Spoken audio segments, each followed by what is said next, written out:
브리스가 아굴라는 부부입니다. 브리스가는 아내이고 아굴라는 남편입니다. 로마서에서 브리스가로 불린 이 여인은 다른 성경 여러 곳에서는 또 다른 이름인 브리스길라로 불렸습니다. 성경에서 이들의 이름이 따로 불려지는 일이 없었습니다. 이들 부부는 항상 같이 있었습니다. 그런데 사람들에게 이들 부부는 남편 아굴라보다 아내 브리스가의 이름이 항상 먼저 불렸습니다. 당시 남성 중심의 사회에서 이런 경우는 매우 드문 일이었습니다. 교회에서 아내 브리스가의 역할이 남편 아굴라보다 더 컸음을 짐작할 수 있습니다. 어떤 남편들은 자기 아내가 자기보다 더 유식하고 유능할 경우 위협을 느끼며 자신의 권위를 세우기 위하여 거드름을 피우거나 호전적이 됩니다. 또 어떤 경우 아내는 남편과 경쟁하며 자신의 유능함을 뽐내려 합니다. 그러나 브리스가와 아굴라 부부는 서로 경쟁하지 않았습니다. 그들은 좋은 친구, 좋은 동역자였습니다. 이들은 성경에 나오는 어떤 부부보다도 가장 이상적인 부부의 상을 보여주었습니다.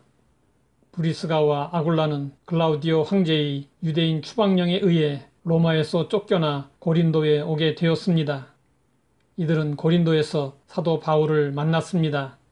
바울은 고린도에 1년 6개월을 머물렀습니다.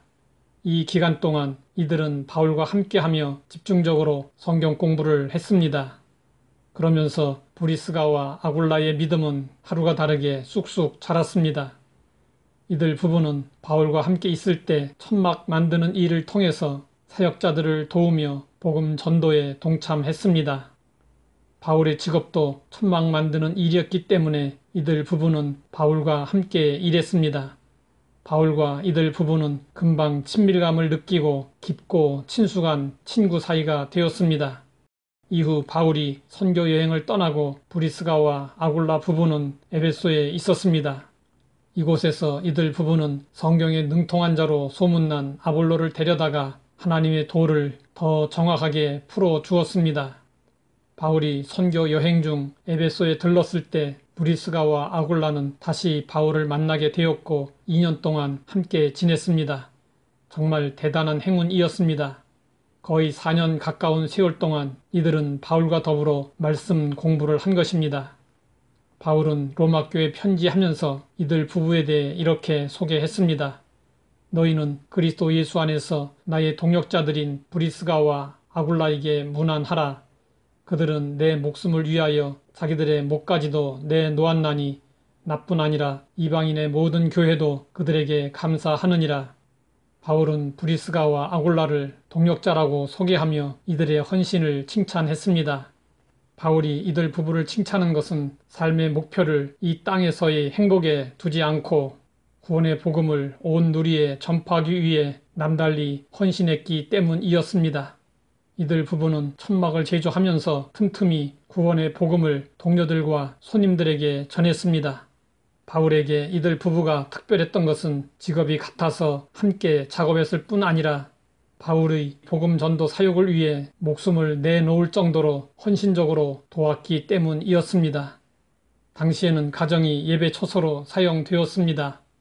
브리스가와 아굴라는 다시 로마에 들어가서 자기의 집을 예배 처소로 제공했습니다. 바울은 이 사실을 잊지 않고 인사할 때 그들의 가정교회 성도들까지 언급했습니다. 브리스가와 아굴라는 바울과 헤어진 후에도 변함없이 주님을 위해 충성했습니다. 이로 인해 바울은 말년에 디모데후서를 쓰면서 이들을 잊지 않고 언급했습니다. 브리스가와 아굴라 부부는 바울이 마지막 순간에도 잊을 수 없는 귀한 일꾼이었습니다. 영적인 연합보다 결혼 생활을 완전하게 하는 일은 없습니다. 브리스가와 아굴라 부부는 주 안에서 말씀을 함께 나누는 일로 부부 사랑과 동료 의식을 더욱 견고히 할 수 있었습니다. 하나님 아버지, 복음을 위해 수고한 부부의 본을 통해 헌신으로 나아가게 하시니 감사합니다. 영적으로 연합하여 함께 수고함으로 하나님의 나라를 세우는 데 쓰임받게 하옵소서. 예수님의 이름으로 기도드립니다.